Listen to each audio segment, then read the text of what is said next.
الحمد لله الذي نور قلوبنا بولاية الحسين وأخيه وجده وأبيه وأمه وشيعته ومواليه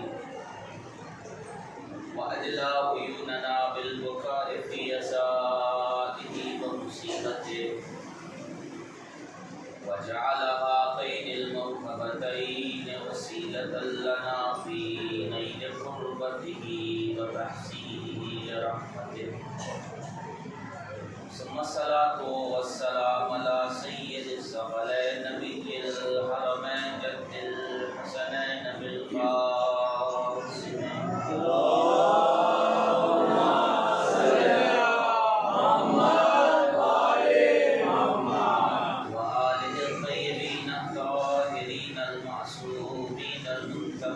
المنتجبين المظلومين ولعنة الله على أعدائهم أجمعين أما بعد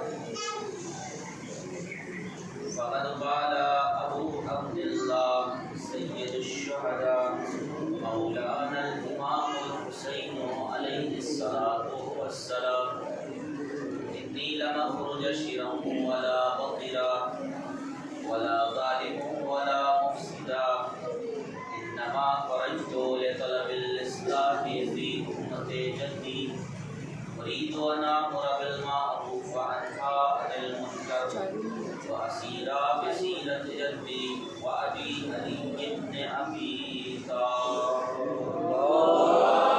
اللهم صل على محمد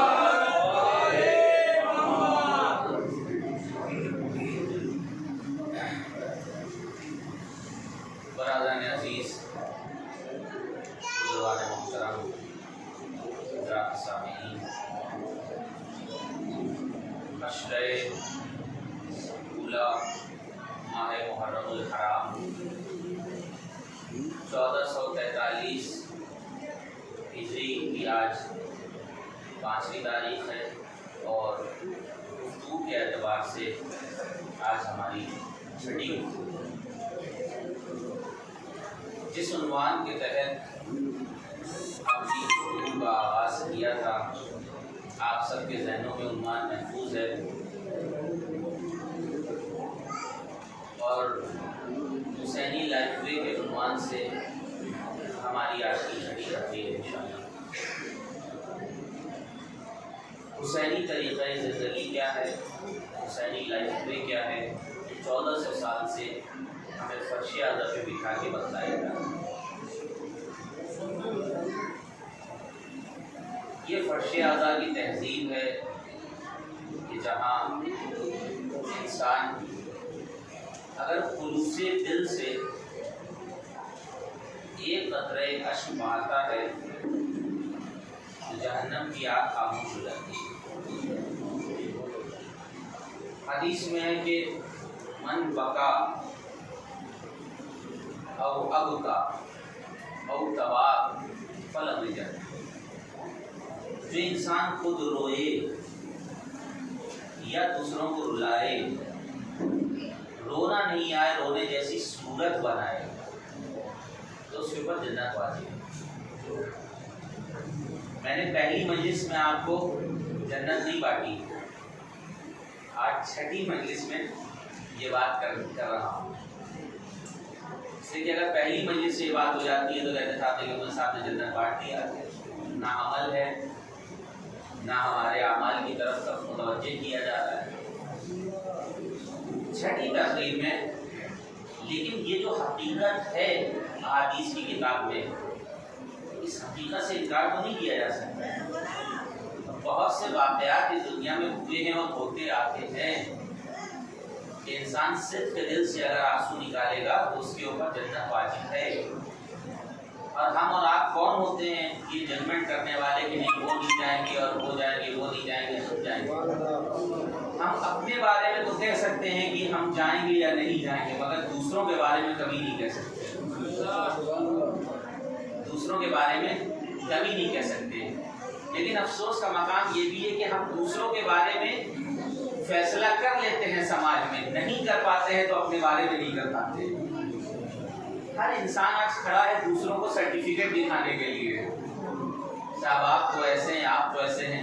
اے کاش کبھی یہ بھی توفیق ملے کہ ہم خود اپنے آپ کو سرٹیفکیٹ دے کر ہم کیسے ہیں۔ تاریخ پڑھنے کا یہ مطلب نہیں، جو 1400 سال سے تاریخ پڑھی جاتی ہے ممبروں سے، تاریخ پڑھنے کا ہرگز مطلب یہ نہیں ہے کہ انسان تاریخ پڑھے اور تاریخ سن لے جس میں دو کردار، ایک اچھے اور ایک برے، اچھوں کی تعریف واہ واہ کہہ دے، بروں کے بارے میں مذمت اور لعنت پڑھ دے۔ تاریخ پڑھنے کا یہ مطلب نہیں ہوتا ہے۔ تاریخ کی کتابوں کا پڑھنے کا مطلب، تاریخ کے واقعات کو پڑھنے کا مطلب یہ ہوتا ہے تاریخ پڑھ کے ہم یہ فیصلہ کرنے پہ تیار ہو جائیں کہ ہمارا کیریکٹر تاریخ میں کن جیسوں کے ساتھ ہے، ہم اپنے کیریکٹر کے اعتبار سے تاریخ میں کن کردار کے مالکوں کے ساتھ کھڑے ہیں۔ اور اس انداز سے جب ہم مجلسیں سنیں گے، اس انداز سے جب ہم شرکت فرمائیں گے عزاداری میں، اس انداز سے جب ہم آنسو بہائیں گے تو یاد رکھیے گا یہی آنسو ہمارے مقبول ہوں گے انشاءاللہ۔ ایک تو ابھی ہم نے آپ کے سامنے یہ روایت سنائی کہ جو روئے، رلائے یا رونے جیسی صورت بنائے اس کے لیے جنت ہے، معصوم نے یہ کہا ہے۔ دنیا کے کسی بھی ذکر پہ آپ دیکھیے، کہیں بھی بیٹھے ہوں، اپنے گھر میں ہوں، خاندان میں ہوں، معاشرے میں ہوں، کھیل کے میدان میں ہوں، اسکول میں ہوں، کالج میں ہوں، کہیں پہ بھی ہوں، دنیا کا ہر ذکر سن کے اگر آپ منہ بنائیں گے تو لوگ آپ کو دیوانہ کہے گی، لیکن یہ فرش ادا کی تہذیب ہے، رونا نہیں آئے، رونے کی اگر صورت بھی بنا لیں گے تو ہوش مند کہلائیں گے۔ صلوات پڑھیں محمد والے۔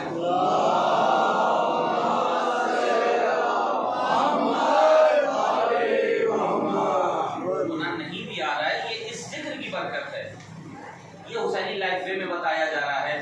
یہ تو قرآن نے متوجہ کیا ہے کہ ہنسو کم اور رو زیادہ اپنی زندگی میں، اس لیے یہ فطرت انسانی ہے، ذرا ذرا سی بات پہ انسان کے آنسو چھلک اٹھتے ہیں، ذرا سا کچھ گھر کے اندر ہوتا ہے انسان رونے کے اوپر مجبور ہو جاتا ہے۔ ایک یہ روایت ہے۔ دوسری روایت یہ کہ اگر کوئی مثلا شاعر جو کلام کہہ رہا ہے، خطیب جو مجلس پڑھ رہا ہے، خاص طور سے شعراء کے بارے میں روایت ہے کہ اپنے کلام سے اگر 50 لوگوں کو رلایا تو جنت ہے، 40 کو رلایا تو جنت ہے، 20 کو رلایا تو جنت ہے، 10 کو رلایا تو جنت ہے، حضرت معصوم فرماتے ایک کو بھی رلا دیا تو جنت ہے۔ اور ایک نہیں، معصوم کہتے ہیں کسی کو نہیں رلا سکے، اگر خود رو لیے امام کا نام لے کر تو تمہارے لیے بھی جنت ہے۔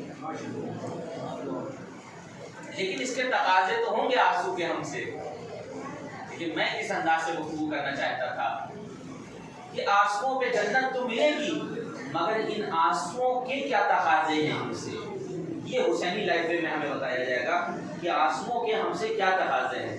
اب آئیے آنسوؤں کے تقاضے کے اوپر ذرا سا ہم انشاءاللہ تذکرہ کرتے ہیں اور یہیں سے بات ہماری آگے کی طرف بڑھ جائے گی۔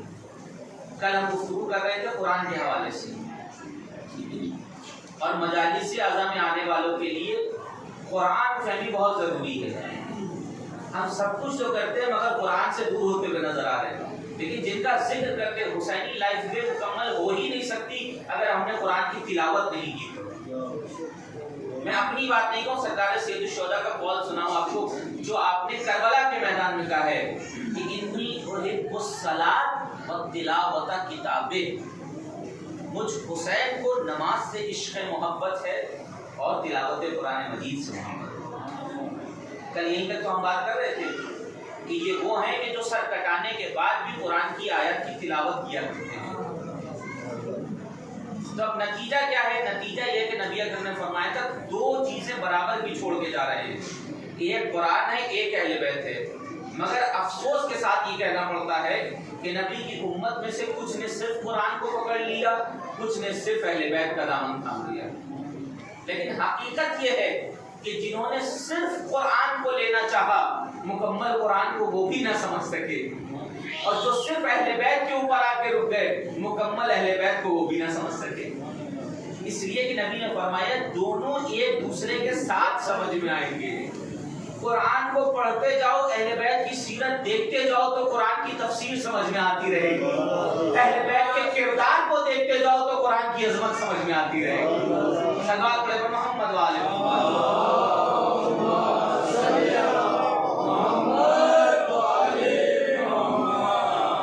یہ دونوں منشأ الہی ہیں۔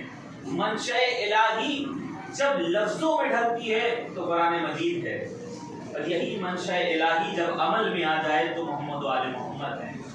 تو یعنی قرآن کا دوسرا نام اہل بیت ہے اور اہل بیت کا دوسرا نام ہی قرآن ہے۔ اب جب اس منزل تک ہم اور آپ آ گئے تو حسینی لائف وے میں ہمیں یہی سمجھنا ہے، دنیا کے سارے کارنامے ہمارے ہوتے ہیں، سارے امور ہوتے ہیں، مگر ہم قرآن سے ویسے مانوس نہیں ہیں جیسے قرآن سے امام حسین اور حسینی مانوس تھے۔ قرآن سے ویسے نہیں مانوس ہے جیسے امام حسین اور ان کے اصحاب، کیونکہ جو شب عاشور ہے، آنے والی ہے بھی جو شب عاشور میں جو مولد کی اس میں قرآن کی تلاوت کی جا رہی ہے، ذکر الہی ہو رہا ہے۔ اب یہاں پہ میں زیادہ دیر نہیں رکوں گا، اس مرحلے سے جلدی آگے بڑھتا ہوں۔ ایک غلط تصور جو ہمارے سماج کے اندر آ گیا وہ یہ کہ کچھ قرآن کو لے لیا کچھ لوگوں نے، کچھ نے اہل بیت کو نہیں، بلکہ اہل بیت کو اگر لینا ہے تو قرآن کو بھی لینا ہوگا، اور قرآن کو لینا ہے تو اہل بیت کو بھی لینا ہوگا۔ یہ دونوں چیزوں کے اندر تلازم پایا جاتا ہے، یعنی ایسا نہیں ہو سکتا کہ آپ ایک چیز کو لیں اور دوسری چیز کو چھوڑ دیں، رہا کر دیں۔ دونوں چیز کو لے کر ہمیں آگے بڑھنا ہوگا۔ یہ حسینی لائف پہ ہمیں بتاتا ہے کہ جب شعراء کے اشعار کے اوپر، جو اردو میں اشعار پڑھے جاتے ہیں ہمارے یہاں شعراء کے اشعار جب ہمیں سمجھ میں آتے ہیں اردو میں تو ہم کتنا سبحان اللہ، ماشاء اللہ، جزاک اللہ، واہ واہ کہتے ہیں۔ ایک بہت بڑے بزرگ عالم دین نے کہا ہے کہ اے کاش ہمارا سماج اس بلندی پہ پہنچ جاتا کہ جس طرح سے شعراء کے کلام کے اوپر پبلک سبحان اللہ کہتی ہے، قرآن کی آیتوں کی جب تلاوت کی جائے تو نیچے بیٹھنے والا کہے سبحان اللہ۔ کیسے پتا چلے گا؟ یہ حسینی لائف میں سے پتا چلے گا، امام حسین کے تذکرے سے اور آپ کی مجالس سے سمجھ میں آئے گا ہمیں کہ قرآن سے انسیت کیا ہے۔ لیکن جب قرآن کی تلاوت ہوتی ہے مجالس اعضاء میں، قرآن کی تلاوت سے مجلسیں شروع ہوتی ہیں، اس وقت تو ہم گھروں میں ہوتے ہیں۔ قرآن کی جب تلاوت ہوتی ہے تو ہم راستوں میں ہوتے ہیں، کبھی پوچھ رہے ہوتے ہیں تلاوت ختم ہوئی کہ نہیں ختم ہوئی، پیشخانی ختم ہوئی کہ نہیں ختم ہوئی، سوسخانی ختم ہوئی کہ نہیں ختم ہوئی۔ اور جب یہ سب سمجھ میں آ جاتا ہے تب ہم فرش اعضاء کے اوپر قدم رکھتے ہیں۔ اب آپ بتائیے جو قرآن کو چھوڑ کر صرف اہل بیت کا ذکر سننے آتا ہے، یہ اپنے کردار سے بتا رہا ہے کہ اہل بیت کو لینا چاہتا ہے، مگر اہل بیت جس قرآن سے محبت کرتے ہیں اس قرآن کو یہ نہیں لینا چاہتا۔ صلوات پڑھیں محمد والے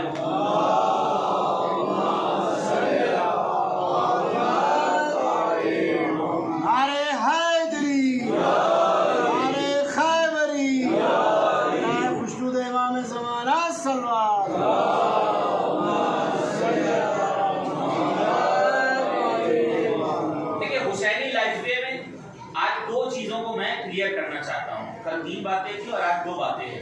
ایک بات تو یہ کہ یہ جو لوگوں نے تقسیم بنا دی ہے کہ یہ اہل بیت والے ہیں اور یہ قرآن والے نہیں، دراصل جو قرآن والا ہے وہ اہل بیت ہے، اور حقیقت میں جو اہل بیت والا ہے وہی قرآن والا ہے، کیونکہ نبی کے فرمان کے مطابق وہ مسلمان ہو ہی نہیں سکتا جو ایک چیز کو لے لے اور دوسری چیز کو چھوڑ دے۔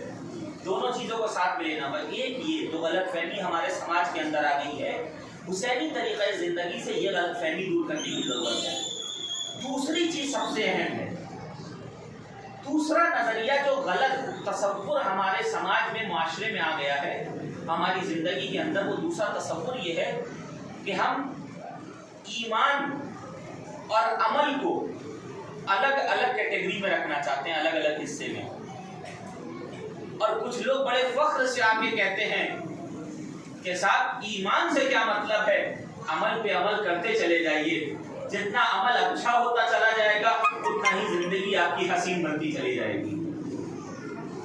تو یہ ایک نظریہ آیا کہ ایمان اور عمل ان دونوں کے درمیان فاصلہ کیا، قرآن اور اہل بیت کے درمیان فاصلہ کیا۔ اس غلط فہمی کو دور کرے گی حسینی لائف پہ۔ ایمان اور عمل ان دونوں کے درمیان فاصلہ کر دیا، ان دونوں فاصلوں کو بھی ختم کرے گا حسینی لائف پہ اور حسینی طریقہ زندگی۔ کیسے؟ اب یہاں سے بات کو میں ذرا آگے بڑھا رہا ہوں۔ کچھ کہتے ہیں کہ نہیں صاحب عمل عمل عمل صرف عمل ہو، عمل سے زندگی حسین بنتی ہے، مقدر سنوارے جاتے ہیں اور جہنم اور جنت کا فیصلہ عمل کے اوپر ڈیپینڈ ہے۔ کچھ آ کے کہتے ہیں صاحب یہ اور زیادہ ہوشیار بنتے ہیں کہ نہیں، دل میں عقیدہ ہونا چاہیے ان سے محبت کا، عمل کر کے ہم کیا کریں گے؟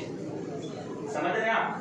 عقیدہ ہونا چاہیے، ایمان ہونا چاہیے دل کے اندر، عمل کر کے ہم کیا کریں گے؟ عمل تو اہل بیت نے کر کے دکھا دیا، اور کچھ اتنے جسور اور جری ہو گئے ہیں العیاذ باللہ کہ جو یہ کہتے ہوئے نظر آتے ہیں کہ ہم مسجد میں اس لیے نہیں جائیں گے کہ مسجد میں حضرت علی کو شہید کیا گیا۔ یہ کہاں سے فلسفہ آ گیا؟ یہ کہاں سے تصور آ گیا ہمارے سماج کے اندر کہ اس محراب میں نہیں جائیں گے جس محراب میں علی شہید ہوئے ہیں؟ آپ بتائیے، علی کو ماننے والے ہم سب سے بڑے مولائی ہیں یا امام حسن مولائی ہیں یا امام حسین مولائی ہیں یا امام سجاد مولائی ہیں یا امام صادق مولائی ہیں؟ ہم اپنے آپ کے کردار سے یہ بتاتے ہیں کہ ہم حضرت علی کو مانتے ہیں، مگر علی کی نہیں مانتے ہیں، علی کے اولادوں کی نہیں مانتے ہیں، علی کی نہیں مانتے ہیں اور علی کی اولادوں کی نہیں مانتے ہیں۔ کیا امام حسن نے مسجد میں اس کے بعد سے قدم نہیں رکھا؟ کیا امام حسین نے کبھی نماز نہیں پڑھی مسجد میں؟ صادق آل محمد حضرت امام جعفر صادق علیہ السلام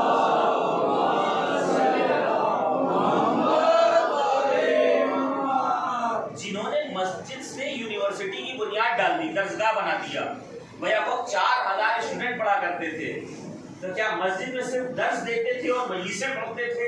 مسجد کے اندر نمازیں نہیں پڑھی جاتی تھی؟ کوئی جھوٹی سی جھوٹی روایت اور تاریخ تو لا کے دکھا دیا جائے کہ جہاں پہ یہ اس بنیاد پر کہ چونکہ مولا علی شہید کیے گئے ہم وہاں نماز نہیں پڑھیں گے۔ یاد رکھیے، جس طرح سے ایک چور ہوتا ہے جو کہیں بھی چوری کرنے کے لیے جاتا ہے تو ایک فرار کا راستہ دیکھ لیتا ہے کہ اگر خدا نخواستہ کوئی بات آ گئی تو ہم بھاگیں گے کہاں سے، یہ وہی اسی فکر کے افراد ہیں کہ جنہوں نے دین کے اندر، اسلام کے اندر رخنہ اندازی کی اور اپنے چوری کے فلسفے کو لاگو کرنے کی کوشش کی اور یہ سوچ لیا کہ جب ہم پکڑے جائیں گے تو فرار کہاں سے کریں گے۔